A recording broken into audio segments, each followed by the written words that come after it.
अस्सलाम वालेकुम नाजरीन। ईद गुज़र चुकी है। इमरान खान साहब ने हिदायत दी थी कि ईद के बाद तहरीक चलानी है ताकि आपकी कमज़ोरी ज़ाहिर ना हो, और ये ज़ाहिर ना हो कि 26 नवंबर के बाद तहरीक इंसाफ डर गई है और अब वो दोबारा इस किस्म की जुर्रत कभी नहीं करेगी। चुनाचे इस दौरान पीटीआई के अंदर ग्रुपिंग बिल्कुल सामने आ गई है। अली अमीन गंडापुर साहब ने शहराम खान तरकई का नाम लिया, आतिफ खान का नाम लिया, असद कैसर का नाम लिया और उन पर संगीन इल्ज़ामात लगाए, यानी ये कि वो डबल क्रॉस कर रहे हैं और इमरान खान साहब की रिहाई के लिए वो मुखलिस नहीं है और ना ही वो तहरीक चलाना चाहते हैं। इस किस्म की बातें कही तो असद कैसर साहब ने इस पर ट्वीट भी किया और कहा कि इसकी तहकीकात होनी चाहिए। चुनाचे आतिफ खान साहब का जो मौक़िफ़ है इस हवाले से बड़ा, मैं समझता हूँ कि संजीदा और हालात के मुताबिक है। उन्होंने कहा कि हम जवाब दे सकते हैं, इससे करारा जवाब दे सकते हैं और जवाब का हक़ भी महफूज रखते हैं, लेकिन ये वक्त नहीं है आपसी झगड़ों का। इस वक्त हमारा मतमा नज़र सिर्फ़ और सिर्फ इमरान खान साहब की रिहाई है। ये बड़ा माकूल जवाब दिया है आतिफ खान ने। तो अब आ जाएं, देखिए इंटरेस्टिंगली ये देख लीजिए कि अली अमीन गंडापुर ने जो कहा उसको एंडोर्स किया है शेर अफजल मरवत साहब ने।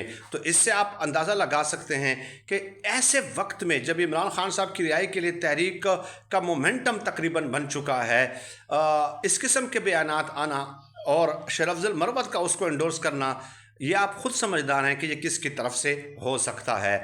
ऐसे में ज़ाहिर है इमरान खान साहब की जो बहनें हैं और उनकी वफ़ादारी तो शक व शुबा से बलातर है।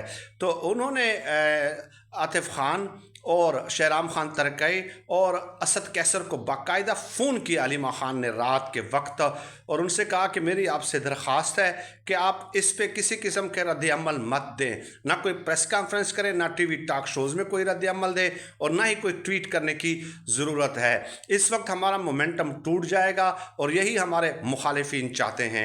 इमरान खान साहब के साथ किसी की भी मुलाकात हो, चाहे आपकी हो, चाहे मेरी हो, चाहे हमारे ग्रुप में से किसी की भी हो, तो इमरान खान साहब के सामने हम ये मामला पेश कर देंगे और फिर इमरान खान साहब ज़ाहिर है उस पर अपना रद्द अमल देंगे। ये फ़ैसला हम इमरान खान साहब पे छोड़ देते हैं। तो अलीमा खानम ने बड़ा माकूल तरीके से इस मामले को हैंडल किया और मैं दाद देता हूँ इन तीनों रहनुमा की कि उन्होंने रद्द अमल देने से भी एहतराज़ बरता है, नहीं दिया और अलीमा खानम की बात को तस्लीम कर लिया है।